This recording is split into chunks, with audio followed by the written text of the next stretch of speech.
Hello my all students. आज हम लोग ह्यूमन हेल्थ एंड डिजीज़ में कैंसर के बारे में डिटेल में समझेंगे कि कैंसर किस प्रकार की बीमारी है। कैंसर एक बहुत ही घातक बीमारी है, जानलेवा बीमारी है। विश्व में बहुत ज़्यादा जो डेथ होती हैं वो कैंसर की वजह से होती हैं। यहाँ तक कि मिलियंस ऑफ इंडियंस भी भारत में कैंसर की वजह से मारे जाते हैं। इस वजह से आज के समय में ये बहुत ज़्यादा रिसर्च के मामले में और बायोलॉजी मेडिसिन के मामले में बहुत ज़्यादा इसके ऊपर खोज चल रही है कि इसको किस प्रकार से कंट्रोल किया जाए। तो कैंसर एक इस प्रकार की बीमारी है जहाँ पर जो बॉडी सेल होती है वो अनकंडीशनली डिवाइड करती रहती हैं और इससे एक एबनॉर्मल मास जो है क्रिएट हो जाता है जिसको कि हम लोग ट्यूमर बोलते हैं। ये जो ट्यूमर है वो म्यूटेशन ऑफ जीन्स की वजह से हो सकता है और ये कंट्रोल करता है सेल ग्रोथ को और सेल के डिवीज़न को भी ये कंट्रोल करता है। जो हमारी जो सेल होती है उसकी ग्रोथ जो होती है कि एक स्पेसिफिक टाइम तक होती है, इसके बाद वो रुक जानी चाहिए। लेकिन जब सेल्स कैंसरस हो जाएगी तो फिर जो डिवीज़न होगा वो रुक जाएगा और वहीं पर उसकी जो काम करने की क्षमता होगी वो कम हो जाएगी। ये जो एबनॉर्मल सेल्स होती हैं वो आगे की जो सेल्स होती हैं उनको भी इफ़ेक्ट करना शुरू कर देती हैं, ये फैलना शुरू कर देती हैं जिससे इसको मेटास्टेसिस बोला जाता है। तो जब ये दूसरे पार्ट में भी फैल जाए तो इसका मतलब ये मेटास्टेसिस की फॉर्म में आ चुकी हैं। कैंसर जो होता है ये पूरे विश्व में बहुत ज़्यादा खतरनाक और घातक बीमारियों में से है। कैंसर जो है abnormal uncontrolled growth of body cell जो कि इन्वेड कर जाता है, डिस्ट्रॉय कर देता है सराउंडिंग सेल्स को और फैल जाता है दूर दूर तक का बॉडी में। तो ऐसी सारी सेल्स को हम लोग कैंसरस सेल्स कहते हैं। जो कैंसर है उसको हम लोग ब्रांच स्टडी करते हैं। कैंसर के अध्ययन को ऑन्कोलॉजी कहा जाता है और जो डॉक्टर इसका ट्रीटमेंट करते हैं उनको ऑन्कोलॉजिस्ट बोला जाता है। अब बात यह है कि एक नॉर्मल सेल और एक कैंसरस सेल में कहाँ पर डिफरेंस हो जाता है। तो जो नॉर्मल सेल होती है वो एक कंट्रोल्ड उसके अंदर ग्रोथ होती है, जबकि कैंसरस सेल की जो ग्रोथ होती है वो अनकंट्रोल्ड होती है। फंक्शन के बारे में देखें तो नॉर्मल सेल जो है एक बॉडी फंक्शन को परफॉर्म करती है, वहीं पर कैंसरस सेल में जो काम करने की एफिशिएंसी होती है वो कम हो जाती है। डिवीज़न जो होता है नॉर्मल सेल में रुक जाता है एक समय के बाद, मगर जो कैंसरस सेल होती है वो लगातार डिवाइड करती ही जाती है। न्यूक्लियस जो होता है नॉर्मल सेल में नॉर्मल साइज का होता है, लेकिन कैंसरस सेल में ये काफ़ी बड़ा हो जाता है, इनलार्ज होता है, इरेगुलर होता है। और जब नॉर्मल सेल जो होती है दूसरे सेल के कांटेक्ट में आती है तो वहाँ पर वो डिवाइड करना रुक जाती है, मगर जो कैंसरस सेल होती है वो इग्नोर कर देती है कांटेक्ट इनहिबिटो को। जो कांटेक्ट से रुकने वाली ग्रोथ थी वहाँ पर वो उसको इग्नोर करके बढ़ती चली जाती है। स्प्रेडिंग एबिलिटी की बात करें तो नॉर्मल सेल जो होती है एक जगह पर स्पेशलाइज्ड होती है, एक जगह लोकलाइज्ड होती है, जबकि कैंसरस सेल फैल करके कहीं पर भी जा सकती है और इसे ही मेटास्टेसिस फेज कहा जाता है। तो जो ट्यूमर होते हैं वो बेसिकली दो प्रकार के होते हैं। एक जो होता है जो कि बिगन ट्यूमर है और दूसरा मेलिगेंट ट्यूमर है। इसमें जो पहला है ये नॉन कैंसरस है। ये जो है इसकी ग्रोथ जो होती है स्लो होती है और ये बहुत दूरी तक का नहीं फैलता।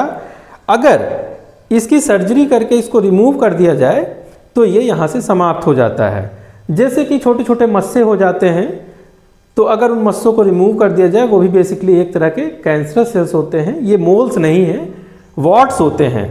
तो वॉट्स जो हैं वो एक तरह के कैंसरस जो है कैंसरस स्ट्रक्चर है जिसको कि सर्जरी से रिमूव किया जा सकता है। वहीं पर जो मेलिगेंट ट्यूमर होते हैं ये कैंसरस होते हैं और जो इनकी ग्रोथ जो होती है बहुत फास्ट होती है। ये अदर टिश्यूज़ में इन्वेड कर जाते हैं, ये फैल जाते हैं पूरी बॉडी में, या तो ब्लड के थ्रू या तो लिम्फ के थ्रू। जो ओरिजिन है उसके बेस पे जो कैंसर होता है वो कई प्रकार का हो सकता है। इसमें जैसे कि इसके जो टाइप्स हैं वो है कार्सिनोमा, जो कि इपिथेलियल सेल में होता है, स्किन में, ग्लैंड में, ऑर्गन में होता है। इसका जो एग्जाम्पल है वो है lung cancer, breast cancer, stomach cancer, skin cancer. वहीं पर सार्कोमा जो होता है वो कनेक्टिव टिश्यूज़ और मसल्स टिश्यूज़ में होता है।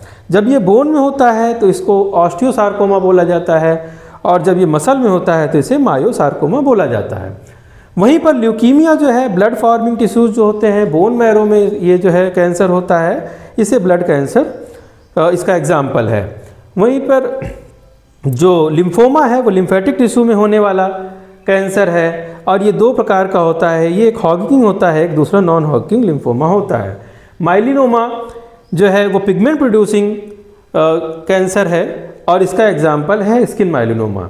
और ग्लियोमा जो होता है ब्रेन और स्पाइनल कॉर्ड में पाया जाने वाला ट्यूमर है, इसे ब्रेन ट्यूमर कहते हैं।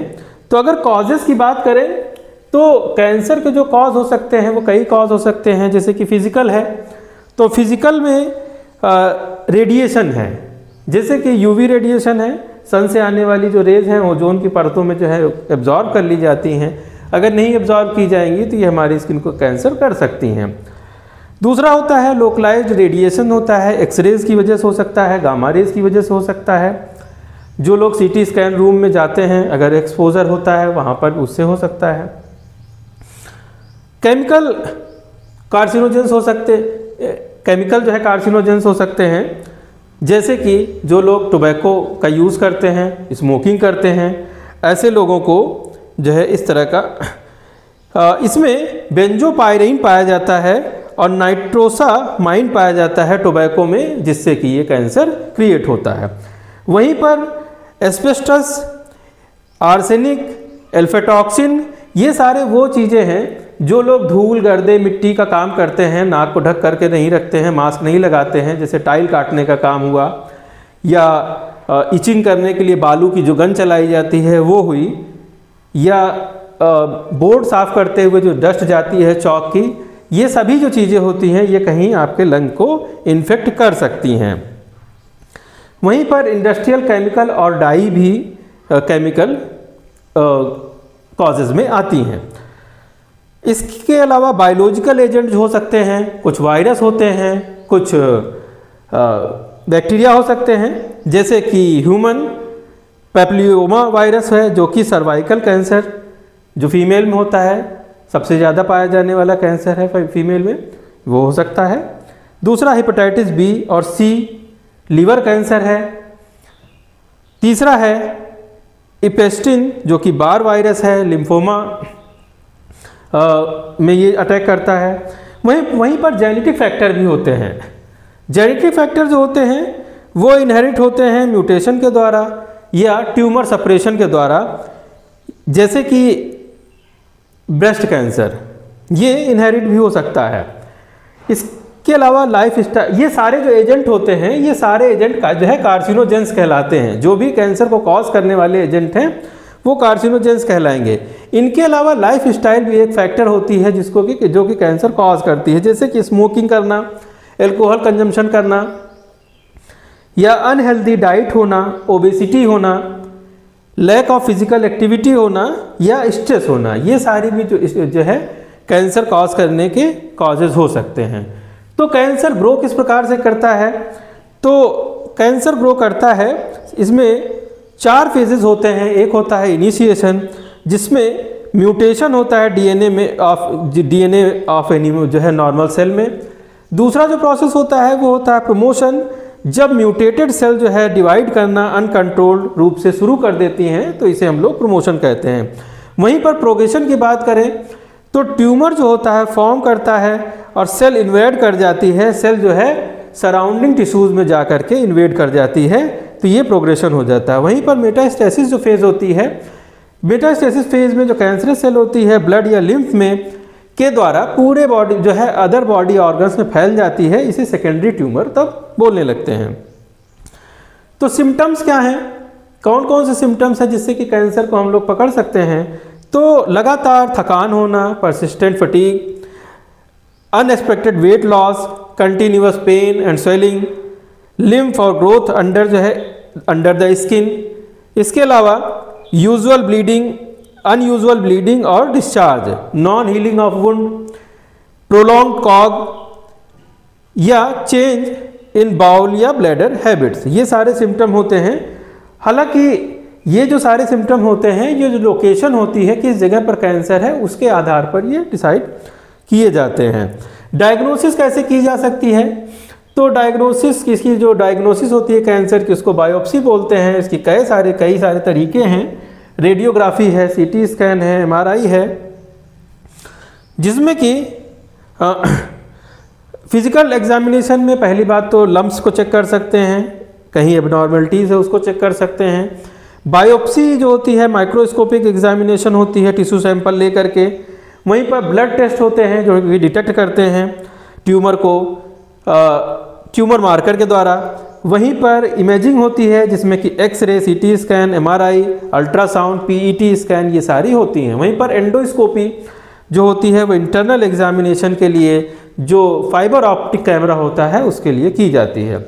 जेनेटिक टेस्टिंग जो होती है उससे डिटेक्ट किया जाता है कैंसर के जीन्स को। अब ट्रीटमेंट किस प्रकार से किया जाता है कैंसर का? तो कैंसर के ट्रीटमेंट के लिए सबसे पहला होता है सर्जरी जिसमें कि रिमूवल किया जा सकता है जिस जगह पर कैंसर है। दूसरा होता है रेडिएशन थेरेपी, जो कि हाई एनर्जी की रेज जो होती हैं वो कैंसर सेल को जाकर के डिस्ट्रॉय कर देती हैं। तीसरा होता है कीमोथेरेपी, जिसको कि एंटी कैंसरस ड्रग्स होती हैं उनको इंसर्ट किया जाता है जो कि स्टॉप कर देती हैं कैंसर सेल की ग्रोथ को। वहीं पर इसके जो कीमोथेरेपी है उसके कुछ साइड इफ़ेक्ट भी होते हैं, जैसे कि हेयर लॉस हो जाना, चक्कर आना, थकान होना। इसके बाद होती है इम्यूनोथेरेपी जो होती है वो बूस्ट कर देती है बॉडी के इम्यून सिस्टम को और जो कैंसरस सेल अटैक करती हैं उसके ऊपर। इसका एग्जाम्पल होता है इंटरफेरॉन और मोनोक्लोनल एंटीबॉडीज़। वहीं पर हार्मोन थेरेपी होती है हार्मोन थेरेपी जो होती है वो होती है इसमें जो है हार्मोन्स का इस्तेमाल किया जाता है। ब्रेस्ट प्रोस्टेट कैंसर में जो है इसको यूज़ किया जाता है।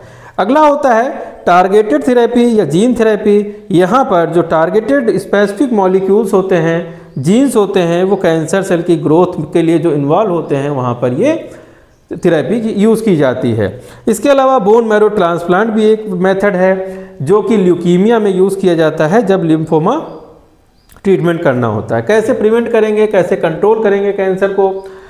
तो प्राइमरी प्रिवेंशन होता है कि अल्कोहल, टबैको जो कार्सिनोजन है इनको अवॉइड करना है। दूसरी बात है बैलेंस डाइट जिसमें कि फ्रूट, वेजिटेबल और एंटीऑक्सीडेंट्स जिसमें होते हैं उस फूड को लेना है। स्किन को प्रोटेक्ट करना है सनलाइट, यूवी रेज से। फिजिकल एक्टिविटी करनी है, रेगुलर एक्सरसाइज करनी है और वैक्सीनेशन करना है एचपीवी और हेपेटाइटिस बी के अगेंस्ट।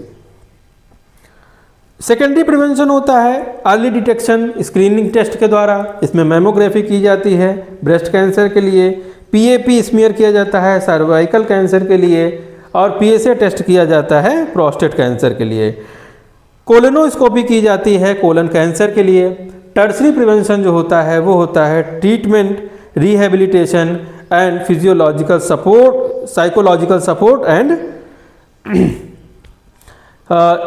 इसके अलावा जो कैंसर है वो एक सिंगल बीमारी नहीं है बल्कि एक ग्रुप ऑफ रिलेटेड डिसऑर्डर हैं जो कि कॉज करते हैं अनकंट्रोल्ड सेल ग्रोथ को। इसमें सबसे पहले अर्ली डिटेक्शन किया जाना चाहिए, हेल्दी लाइफ स्टाइल को रखना चाहिए और जिससे कि जो रिस्क है वो कम रहे।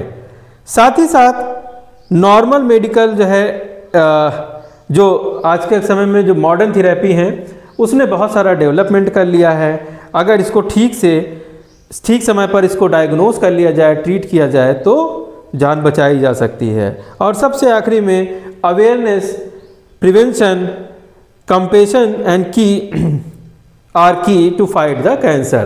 तो अगर हम थोड़ा सा जानकार रहें, सतर्क रहें, प्रिवेंशन करें तो कैंसर से लड़ा जा सकता है। Thank you.